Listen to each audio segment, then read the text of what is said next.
నిర్మల్ జిల్లా బాసర మండలంలో భారీ వర్షాలతో గోదావరి పరివాహక ప్రాంతాల్లో వరద ఉధృతి పెరిగింది. లాబ్ది నుంచి దోడాపూర్ వెళ్లేలో లో లెవెల్ వంతెనపై వరద నీరు ప్రవహించడంతో పోలీసుల రాకపోకలను అప్రమత్తం చేశారు.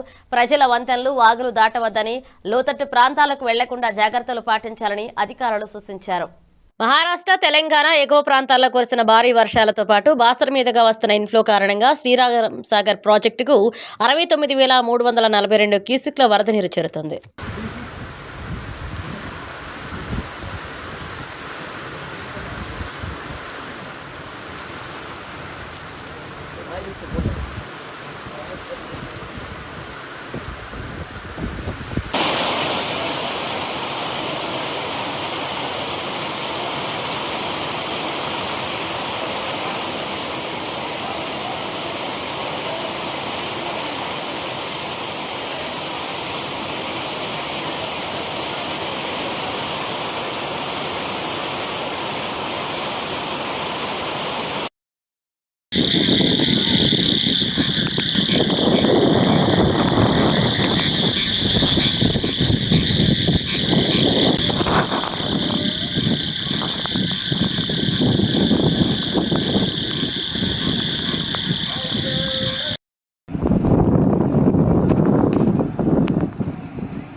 భారీ వర్షాలకు నిర్మల్ జిల్లా ప్రసిద్ధ పుణ్యక్షేత్రమైన బాసర గోదావరి నదీ తీరంలో నదీ జలాలు అంతకంతకు పెరుగుతున్నాయి. బాబ్లీ ప్రాజెక్టు గుండా శ్రీరామ్ సాగర్ ప్రాజెక్టు వైపు నదీ జలాలు ఉరకలు వేస్తున్నాయి. గోదావరి నదితో పాటు చుట్టుపక్కల గ్రామాలలో వంకలు పొంగి పొర్లుతున్నాయి.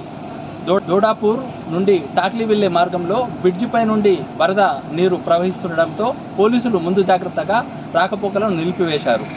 జిల్లా ఎస్పీ జానకి షర్మిల ఆదేశాల మేరకు గోదావరి నదీ తీరంలో భద్రతను పెంచారు. నదిలోకి జాలర్లను అలాగే భక్తులను వెళ్లకుండా కట్టుదిట్టమైన భద్రతా ఏర్పాట్లను పోలీసులు అలాగే రెవెన్యూ సిబ్బంది చేపట్టారు. Star 9 news Dharmarao.